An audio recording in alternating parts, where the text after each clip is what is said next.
আল্লাহই আমাদের জন্য যথেষ্ট এবং তিনি সর্বশ্রেষ্ঠ কর্মবিধায়ক। না খেলে ট্রফি আর্জেন্টিনাকে দিয়ে দিলেই ভালো হয়। ম্যাচ শেষে আর্জেন্টিনাকে ফিফার টিম উল্লেখ করে একই বলল মিশরের মোস্তফা জিকভ। প্রিয় দর্শক, বিশ্বকাপের কোয়ার্টার ফাইনালে ওঠার লড়াইয়ে আর্জেন্টিনার বিপক্ষে খেলতে নেমেছিল মিশর। আর এই ম্যাচে টান টান উত্তেজনার হাড্ডাহাড্ডির রুদ্ধশ্বাস, যেখানে আর্জেন্টিনাকে 2 গোলের ব্যবধানে পিছিয়ে দিয়ে উল্লাসে মেতেছিল মিশর। তবে রেফারিদের চালাকিতে আর্জেন্টিনা ঘুরে দাঁড়িয়েছে।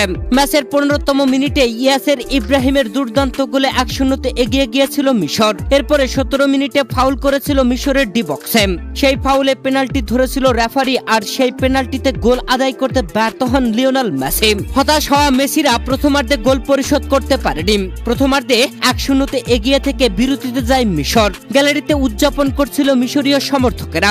প্রিয় দর্শক, দ্বিতীয়ার্ধে মাঠে এসে ম্যাচের 58তম মিনিটে মিশরের মোস্তফা জিকভর অবিশ্বাস্য গোল করে উদযাপনে মাত্র মিশর। তবে 3-4 মিনিট পার হওয়ার পরে রেফারি ভিআর চেকে গোলটি বাতিল করলেন। ফাউলের কারণে বাতিল করেছেন গোল, এমনটাই কারণ দর্শন করেছেন রেফারি। যেখানে মোস্তফা জিকভ বল নিয়ে গোল করবার আগে মিশরের গোলবারের কাছে কর্নার সাইডে ফাউল হয়েছিল।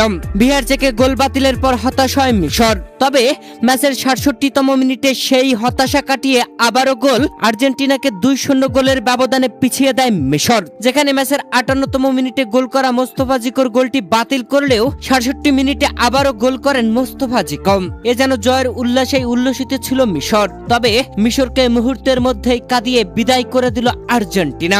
ম্যাচের 79তম মিনিটে দুর্দান্তভাবে গোল করালেন লিওনেল মেসি। ক্রিস্টিয়ানো রোমেরোকে দিয়ে দারুণভাবে গোল করিয়ে আর্জেন্টিনার প্রথম গোল আদায় করে নিলেন লিওনেল মেসি।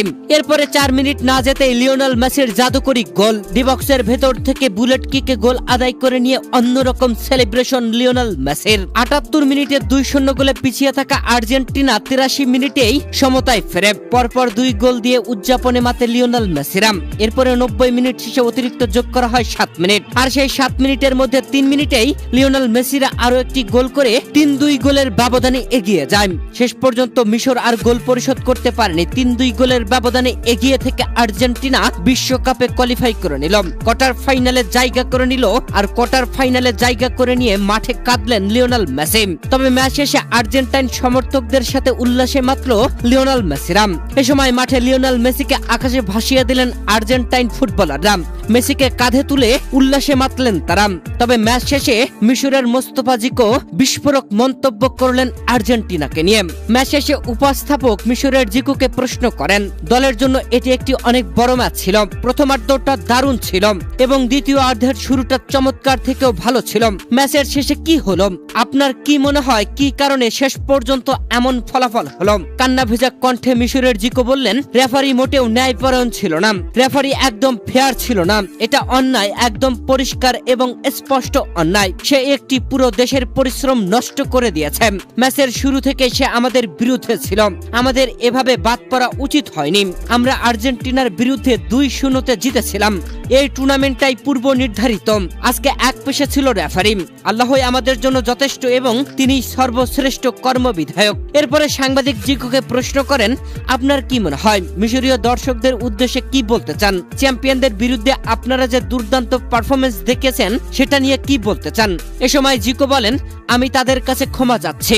আজ আমরা তাদের মুখে হাসি ফোটাতে চেয়েছিলাম, কিন্তু আমরা তা করতে পারিনি। তবে খোদার কসম, এটা আমাদের হাতে ছিল না, এটা রেফারির হাতে ছিল।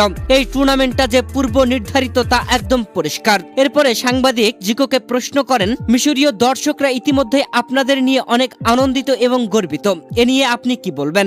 এ সময় জিকো বলেন, আর্জেন্টিনাকে বিশ্বকাপ জয়ের জন্য অভিনন্দন। আমাদের আর অন্য কিছুর দরকার নেই। প্রিয় দর্শক, আর্জেন্টিনা ও মিশরের ম্যাচ নিয়ে আপনিও কি মনে করেন আর্জেন্টিনাকে সমর্থন দিয়েছে রেফারি? অবশ্যই জানাবেন কমেন্ট করে।